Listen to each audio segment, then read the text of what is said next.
జగన్మోహన్ రెడ్డి గారు చంద్రబాబు నాయుడు గారికి ఒక సవాల్ విసిరారు. అదేంటి చూద్దాం, ఒకసారి చూడండి. ముస్లిం రిజర్వేషన్లపై చంద్రబాబుకి సీఎం జగన్ సవాల్ విసిరారు. ముస్లిం రిజర్వేషన్లు బీజేపీ రద్దు చేస్తామంటోంది, అలాంటి బీజేపీతో చంద్రబాబు జతకట్టారు అన్నారు జగన్.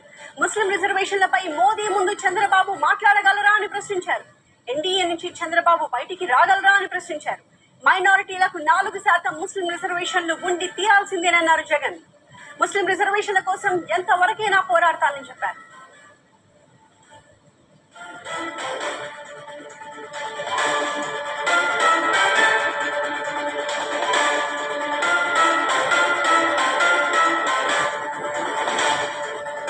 ఒక పక్క 4% ముస్లింల రిజర్వేషన్ను రద్దు చేస్తామని శపథం చేస్తా ఉన్న బీజేపీ పార్టీతో ఈయన జట కడతాడు.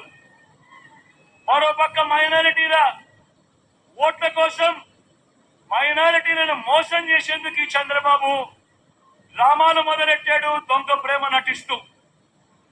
ఒకవైపు దొంగ ప్రేమ నటిస్తూనే మరోవైపున ఎన్డీఏలోనే కొనసాగుతాను అని అంటాడు. నేను అడుగుతా ఉన్నా, ఇంతకన్నా ఊసరి వెళ్ళి రాజకీయాలు ఎక్కడైనా ఉంటాయా అని అడుగుతా ఉన్నా. నేను ఈరోజు ధైర్యంగా చెప్తా ఉన్నా, 100 అయినా కానీ 106 అయినా కూడా 4% రిజర్వేషన్లు మైనారిటీలకు ఉండి తీరాల్సిందే అని మీ బిడ్డ ఈరోజు తలెత్తుకొని చెప్తా ఉన్నాడు. ఇది మీ జగన్ మాట, ఇది మీ వైఎస్ఆర్ బిడ్డ మాట. దీనికోసం ఎందాకైనా కూడా పోరాడుతా. మరి బాబు, మరి చంద్రబాబు ఇలా మోడీ సభలో చెప్పగలడా? మరి ఎన్డీఏ నుంచి బయటకు రాగలడా?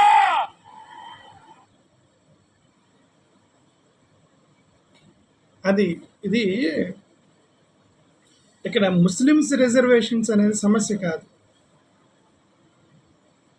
ముస్లిమ్స్ కానీ, హిందువులు కానీ, క్రైస్తవులు కానీ, బుద్ధిస్టులు కానీ, పార్సీ, జైన్, జూడాయిజం, ఎవరైనా కానీ, రిలీజన్ ఏదన్నా కానివ్వండి, పేదరికంలో ఉన్నటువంటి కొన్ని కులాలు, బ్యాక్వర్డ్ కమ్యూనిటీస్, అంటే నేను బ్యాక్వర్డ్ కమ్యూనిటీస్ గురించి మాట్లాడుతాను. ఎస్సీ ఎస్టీలు దానికి వేరే విధంగా రిజర్వేషన్ ఇస్తారు. బీసీల గురించి మాట్లాడతాను. వాళ్ళ ఫైనాన్షియల్ వీక్నెస్ని బట్టి, వాళ్ళు చేసే వృత్తులను బట్టి వాళ్ళకు 27% రిజర్వేషన్స్ ఇచ్చారు బ్యాక్వర్డ్ కమ్యూనిటీస్కి. వాళ్ళల్లో ముస్లిం మతంలో ఉన్న వాళ్ళు కూడా పేదరికంలో ఉన్న కొన్ని కులాలు ఉన్నాయి. ఆ కులాలకి రిజర్వేషన్స్ మేము ఇవ్వము అని నరేంద్ర మోడీ గారు చెప్పారు మొన్న. మేము రిజర్వేషన్స్కి వ్యతిరేకము, మేము వాళ్ళకి ఇవ్వము. ఎందుకు ఇవ్వము అంటే వాళ్ళు ముస్లిమ్స్ కాబట్టి ఇవ్వము, నో అదర్ డిస్క్వాలిఫికేషన్. ఈ యొక్క రిజర్వేషన్స్ మేము ఎందుకు వాళ్ళని డిస్క్వాలిఫై చేస్తున్నామంటే, ఎందుకంటే వాళ్ళు ముస్లిమ్స్. ఒకటే ఒక reason, because they are Muslims they are disqualified అని మోడీ గారు చెప్తున్నారు. మతపరమైన రిజర్వేషన్స్ రాజ్యాంగ విరుద్ధం అని అన్నా సరే అది మతపరమైన రిజర్వేషన్స్ కాదని జగన్ గారు కూడా నిన్న ప్రసంగంలో చెప్పారు. ఓకే, సరే, ఏదైనా సరే ఈ ఇష్యూ నడుస్తున్నప్పుడు దీనికి సంబంధించి క్లియర్ స్టాండ్గా జగన్మోహన్ రెడ్డి గారు నిన్నేం చెప్తున్నారు, 600 అయినా ఏది ఏమైనా నాకేమైనా సరే, నాకేం జరిగినా సరే నేను దానికి కట్టుబడి ఉన్నా. ముస్లిం రిజర్వేషన్స్కి ఎంతవరకైనా పోతా, ఎంతవరకైనా నేను దాన్ని సాధించడానికి దానికోసం మాట్లాడతా, దాని గురించి ప్రశ్నిస్తా, ఎవరినైనా ప్రశ్నిస్తా అని క్లియర్గా స్పష్టంగా చెప్పారు జగన్మోహన్ రెడ్డి గారు. చంద్రబాబు నాయుడు గారు ఏం చేస్తున్నారు, దాన్ని అసలు ఎందుకు ఈ టాపిక్ వచ్చింది? చంద్రబాబు నాయుడు గారు ఎన్డీఏతో పొత్తు పెట్టుకున్నారు. వాళ్ళేమో మేము ముస్లిం రిజర్వేషన్స్ ఏమంటున్నారు, ఈయనేమో ముస్లిం కాలనీలోకి వెళ్ళి ముస్లిమ్స్ దగ్గరికి వెళ్ళి నమాజ్ చేసి టోపీ పట్టుకొని నేను చూసుకుంటా మీకెందుకు అని వాళ్ళకి చెప్తున్నాడు. అక్కడేం పొత్తు పెట్టుకున్నాడు, వాళ్ళేం మేమేమంటున్నారు, ఈయనేమో నేను చూసుకుంటాను అంటాడు. చంద్రబాబు నాయుడు గారు అంటారు. ఎట్లా సాధ్యమైంది? When you're part of NDA, అది పెద్ద పార్టీ, నేషనల్ పార్టీ, రేపు పొద్దున వాళ్ళే అధికారంలోకి రాబోతున్నారు. వాళ్ళు అధికారంలో రాబోతున్నప్పుడు వాళ్ళు నో రిజర్వేషన్స్ మేము ముస్లిమ్స్కి ఇవ్వము అన్నప్పుడు నువ్వేం చేస్తావు? దాంట్లో ఎన్డీఏలో ఉండి ఏం చేయాల్సింది 2. ఎన్డీఏ నుంచి బయటికి రావడం. అందుకే జగన్మోహన్ రెడ్డి గారు అన్నారు, నీకు ఎన్డీఏ నుంచి బయటకు వచ్చే దమ్ముందా ఈ పాయింట్ మీద అని అన్నారు. మోడీ గారి సభలో నువ్వు చెప్పగలవా దీని గురించి అని అడుగుతున్నారు. చెప్పగలరా? చెప్పడు, సైలెంట్గా ఉంటాడు. చంద్రబాబు నాయుడు గారు సైలెంట్గా ఉంటాడు. నేను మోడీ గారు ప్రసంగం ఇస్తున్నప్పుడు, మోడీ గారి ఇంటర్వ్యూలో కానీ ప్రసంగాల్లో కానీ ఈ ముస్లిం రిజర్వేషన్స్ అనే పాయింట్ తీసుకొస్తున్నప్పుడు ఆ పాయింట్లో వీళ్ళు సైలెంట్గా ఉంటున్నారు. టీడీపీ వాళ్ళు స్ట్రాటజిక్గా ఎంతకాలం ఓటర్లు పిచ్చోళ్ళు చేస్తారు? ఓటర్లు పిచ్చోళ్ళు అని మీరు అనుకుంటున్నారు. ఓటర్లు ఎప్పుడు కూడా పిచ్చోళ్ళు కాదు. వాళ్ళకి తెలుసు ఎవరు ఎందుకు సైలెంట్గా ఉన్నారో వాళ్ళకి తెలుసు. రాజకీయ నాయకుడి కంటే కూడా ఎక్కువగా రాజకీయం చేసేది ఓటరే. ఎందుకంటే ఓటరు తలమించిన రాజకీయ నాయకుడు. ఎమ్మెల్యేలు ఎంపీలు క్యాండిడేట్లు మారుతూ ఉన్నా సరే ఒకడు స్థిరంగా ఉంటాడు, వాడే ఓటేసేవాడు. అడిగే మారేది ఉండదు. దశాబ్దాలుగా 5 సంవత్సరాలకు ఒకసారి ఓటేస్తూ ఉంటాడు అనమాట. సో ఆయనకి తెలిసిన, ఓటర్కి తెలిసిన రాజకీయం ఎవరికి తెలియదు. ఓకే, మీరు ఇట్లా పిచ్చోళ్ళని చేద్దామంటే కుదరదు. అది ఎన్డీఏతో పొత్తు పెట్టుకొని మళ్ళీ ముస్లిం కాలనీలోకి వెళ్ళి మేము టోపీలు పెట్టుకుంటాము, మేము నమాజ్ చేస్తాము, మీరు మా కోట్లు వేయండి, మీకేం కాదు అంటే ఎట్లా సాధ్యమైతే?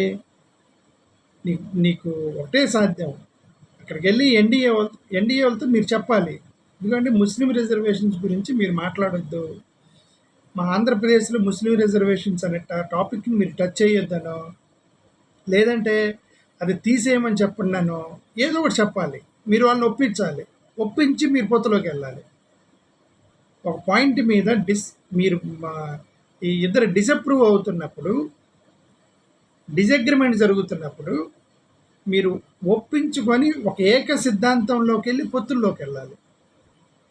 లేదు భయ్ నువ్వు తర్వాత చూసుకుంది, నీ ఇష్టం వచ్చింది నువ్వు చేయి, పవన్ కళ్యాణ్ గారికి నీ ఇష్టం వచ్చింది నువ్వు చేయి, బీజేపీ వాళ్ళు మీ ఇష్టం వచ్చింది మీరు చేయండి, నా ఇష్టం వచ్చింది నేను చేస్తాను, ముగ్గురం కలిసి ఒక సింగిల్ ఎజెండా జగన్ గారిని ఓడించాలి అనేది ఎజెండా పెట్టుకుంటే కుదురుతా? ఎజెండా వ్యక్తిని ఓడించడానికి కాదు కదా. కూటమిలు ఫామ్ అయ్యేది ఒక ప్రజలకు సంబంధించిన ఒక మంచి పని కోసం కదా మీరు ఎజెండా ఫామ్ అవ్వాలి. ప్రజలకి ఇది స్పెషల్ స్టాటస్ రావాలి, ఇదే మనందరం కలిసి స్పెషల్ స్టాటస్ కోసం కలుద్దాము అనేది ఒక ఎజెండా. ఇదిగోండి తెలంగాణ రాష్ట్రం రావాలి, అందరం కలిసి కలుద్దాము అనేది ఒక ఎజెండా. అంతేగాని జగన్ గారిని ఓడిద్దాము కాబట్టి ముగ్గురం కలిసి కలుద్దాము, కానీ నీ దారి నీదే, నా దారి నీదే ఎట కుదిరితే? దట్ ఈస్ నాట్ రైట్ కదా, ఫేక్ అది.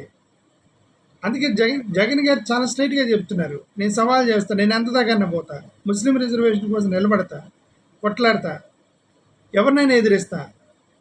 నువ్వు చేస్తావా? నువ్వు ఎన్డీఏ నుంచి బయటకు వచ్చి మాట్లాడగలవా? సరే, నువ్వు ఎన్డీఏ నుంచి బయటకు వద్దు, మొదటి నరేంద్ర మోడీ గారితో మాట్లాడతారా? మాట్లాడి నరేంద్ర మోడీ గారితో మేము ముస్లిం రిజర్వేషన్స్ గురించి మీరు మాట్లాడుతున్న ఒప్పిస్తారా? బీజేపీని ఒప్పిస్తారా? మీరు ఒప్పించరు. కొన్ని పబ్లిక్ మీటింగ్లో మాట్లాడతారా? మాట్లాడలేరు. మాట్లాడినప్పుడు ఎన్డీఏ నుంచి బయటికి రాగలరా అని కూడా అది కూడా చెప్పాడు. నీకు ఆ దమ్ముందా? దమ్ముంటే ఎన్డీఏ నుంచి బయటికి రా అంటున్నాడు జగన్మోహన్ రెడ్డి గారు. అది చేయలేరు అంతే. కాబట్టి ఈ పొత్తు అనేది ఉందే, ఆ పొత్తుకు ఒక కామన్ పాయింట్ లేదు. పొత్తు అనేది కామన్ పాయింట్ లేదు. సీట్లు పంచుకొని జగన్మోహన్ రెడ్డి గారిని ఓడిద్దామని అనుకుంటున్నారు. యాక్చువల్గా అది కుదరదు. ఎందుకంటే ముగ్గురు కోఆర్డినేషన్ ఉంటేనే ఓడించగలరు జగన్ గారిని. ఆ ముగ్గురు కోఆర్డినేషన్ లేదు. బీజేపీ కోఆర్డినేషన్ లేదు. పవన్ కళ్యాణ్, చంద్రబాబు నాయుడు గారికి ఏమన్నా ఒక 50% కోఆర్డినేషన్ ఉన్నా గ్రౌండ్ లెవెల్లో కార్యకర్తల కోఆర్డినేషన్ లేదు. ఇటు మోడీ గారు, బీజేపీలో అయితే అస్సలు కోఆర్డినేషన్లోనే లేరు. వాళ్ళ మిషన్ ఫెయిల్ అయింది. జగన్ గారిని ఓడించలేరు. జగన్ గారికి ఉన్న ప్రజా మద్దతు, ఆయన చేసిన సంక్షేమ స్కీములు, ఆయన చేసిన మంచి పనులు, ఆయన చేసినటువంటి సంక్షేమ పథకాలు, రైతులు, స్కూల్ పిల్లలు, పేదరికంలో ఉన్నవాళ్ళు, వృద్ధాప్యంలో ఉన్నవాళ్ళు, పెన్షన్ తీసుకునేవాళ్ళు, వాలంటీర్లు, సచివాలయ ఉద్యోగులు, వీళ్ళందరూ జగన్ గారిని గెలిపిస్తారు. వీళ్ళందరూ కూటమి ఫామ్ అయ్యారు జగన్ గారిని గెలిపించడానికి. కోఆర్డినేషన్ లేని ముగ్గురు కూటమి ఫామ్ అయ్యి జగన్ గారిని ఓడిస్తాము అంటే ఎట్లా ఓడిస్తారు? ముగ్గురు ఒక ఏకాభిప్రాయంలో ఉన్నారు అని చెప్పి ప్రూవ్ చేయండి. ముస్లిం రిజర్వేషన్స్కి సంబంధించి ముస్లిం కాబట్టి రిజర్వేషన్స్ అండి, మనం ప్రతిసారి ముస్లిం రిజర్వేషన్స్ అనకూడదు. వాళ్ళు కూడా పేదరికంలో ఉన్నటువంటి కొన్ని కులస్తులు, వాళ్ళు ముస్లిం కానీ క్రిస్టియన్ కానీ హిందూ కానీ వాళ్ళు పేదరికంలో ఉన్నటువంటి వాళ్ళే కదా. వాళ్ళు కూడా ఆ పేదరికంలో ఉన్న కొన్ని కులాల వాళ్ళకి రిజర్వేషన్స్ గురించి మతం పేరుతో మేము ఇవ్వమని బీజేపీ అంటున్నప్పుడు మీరు ఒప్పించే దమ్ముంటే ఒప్పించండి, లేదంటే ఎన్డీఏ పొత్తు నుంచి బయటకు వచ్చాయండి, సింపుల్గా అంతే. అది చేయగలిగితేనే మీకు ముస్లిమ్సే కాదు, ఈ పాయింట్ మీద మీకు క్లారిటీ లేకపోతే ముస్లిం క్రిస్టియన్ హిందూ ఎవడాడు మీకు ఓటు. ఎందుకంటే మీ కూటమి మీద నమ్మకం పోయిద్ది, nobody will vote to NDA కూటమి.